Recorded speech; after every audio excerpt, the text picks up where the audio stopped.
Madam President, we congratulate Colombia on assuming the presidency of the UNSC this month.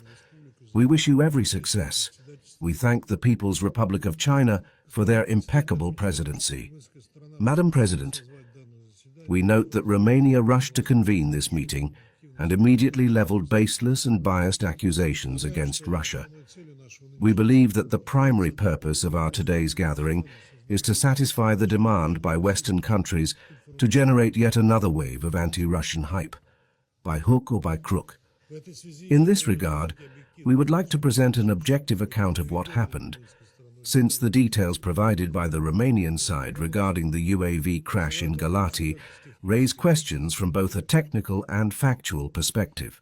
The Russian armed forces did conduct operations targeting the military infrastructure of the Kyiv regime in the early hours of May 29th. These actions are being taken in response to the terrorist attacks carried out by the Kyiv regime against Russian civilian infrastructure, which are consistent and systematic in nature. As part of those operations, we launched strikes to target facilities of the Reni seaport in the Odessa region, through which our former Western partners supply military cargo for the Ukrainian army. There, those shipments are unloaded, stored, and then distributed throughout Ukraine to be used in attacks against our civilians. Naturally, we will destroy such shipments as early and as remotely as possible. According to official Romanian data, there was a missile impact spotted in the city of Galati, allegedly involving a Russian Geran-2 UAV which, as they say, hit the roof of an apartment building. A warhead of such a UAV carries approximately 50 kilos of explosives. If such a drone had indeed fallen onto the roof of the building, as they assert, the incident would certainly have resulted in significantly more damage than the fire shown in photos by the Romanian media. The roof would have been destroyed completely. The distance from the port of Reni to the above-mentioned house in Galati is 19.5 kilometers.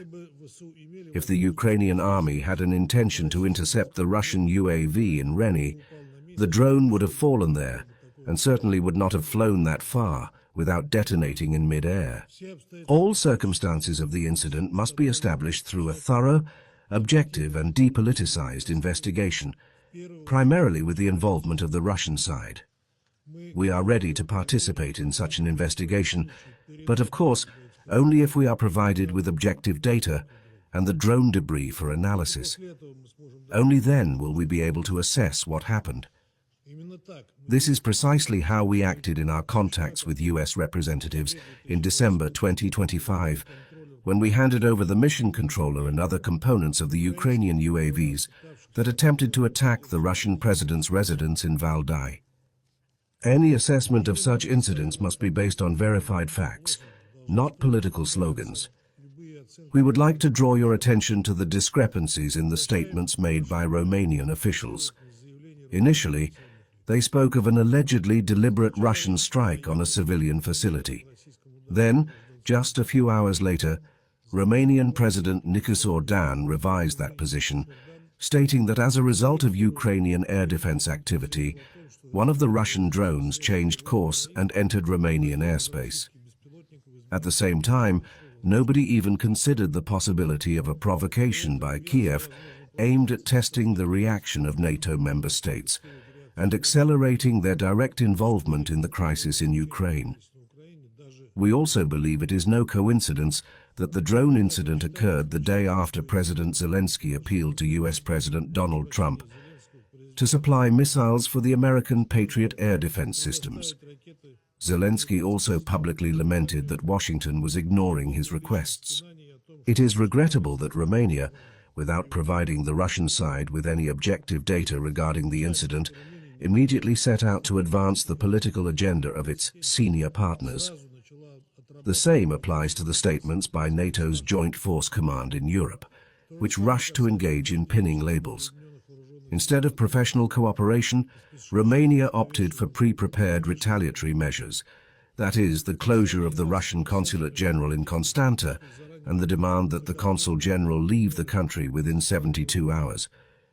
Once again, rather than seeking the truth, we see attempts to use an isolated incident to fuel anti-Russian hysteria. Western Russophobes are essentially creating new pretexts to rally their ranks in opposition to Russia and maintain bloc discipline, including with the aim of ensuring continued military support to the Zelensky regime. The Europeans may also take advantage of this incident, as it can help them shield their Ukrainian protégés and provide at least some kind of justification for their hawkish rhetoric vis-à-vis Russia.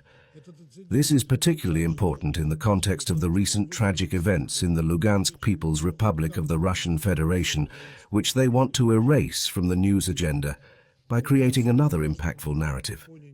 Madam President, just over a week ago, on May 22nd, the Kyiv regime carried out a horrific terrorist attack in Starobelsk. As a result of Ukrainian strikes on a dormitory of a pedagogical college, 21 people were killed, mostly young women, and over 40 students were injured.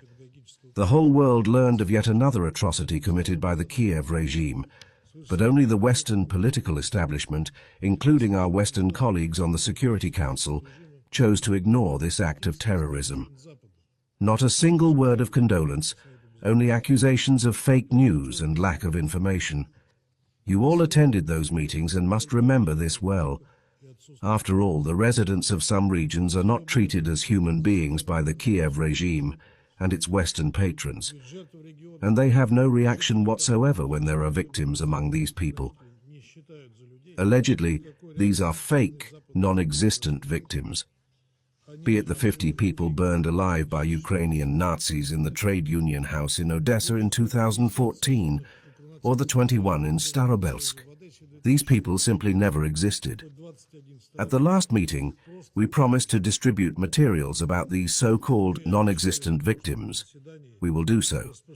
Yet whenever there is an accident that can be framed as an anti-Russian narrative, the Western political propaganda machine is instantly launched. This well-worn pattern has long become the hallmark of Europe's approach to Ukraine.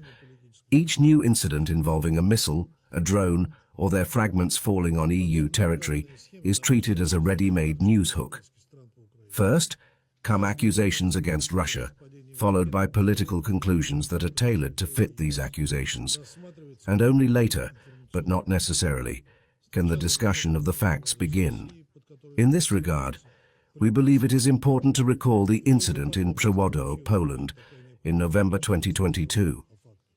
At that time, following the missile fall that killed 2 people, the Kyiv regime and its Western backers hastily presented the incident as a Russian strike on the territory of a NATO member state. The media were immediately flooded with statements about an alleged Russian attack, about the need for a tough response, and even about the possibility of invoking certain NATO mechanisms to address the supposed threat. In other words, the Ukrainian authorities were essentially attempting to use the deaths of people to provoke a direct clash between Russia and NATO. It later turned out that the missile in question was actually a Ukrainian S-300. This fact sharply changed the tone of Western statements. The confidence vanished immediately, and loud accusations gave way to very cautious remarks. But the main thing never happened. We never heard either a condemnation of the Kyiv regime's actions or any acknowledgement that irresponsible allegations by Kyiv could have pushed Europe to the brink of a far more dangerous scenario. None of those who automatically blamed Russia for everything bore any political accountability for their hasty, baseless accusations. No one ever demanded an explanation from Kyiv. The incident in Galati is in no way an isolated case. Ukrainian missiles and UAVs are being spotted in more and more countries in Europe, affecting Poland, Romania, Latvia, Lithuania, and Finland. Ukrainian drones are falling in these countries, which has even forced some governments to resign. Yet such incidents remain on the periphery of the UN Security Council's attention. The blame is routinely placed on Russia, yet European leaders fail to acknowledge that this is a natural consequence of their own policies. Each new incident of this kind is a direct result of their destructive policy of arming the Kyiv regime and prompting further escalation. Then, after some time has passed, yet another Russian trace turns out to be actually a Ukrainian one. However, Western governments prefer to keep silent about this and avoid convening Security Council meetings, because condemning Kyiv would essentially mean acknowledging their own responsibility.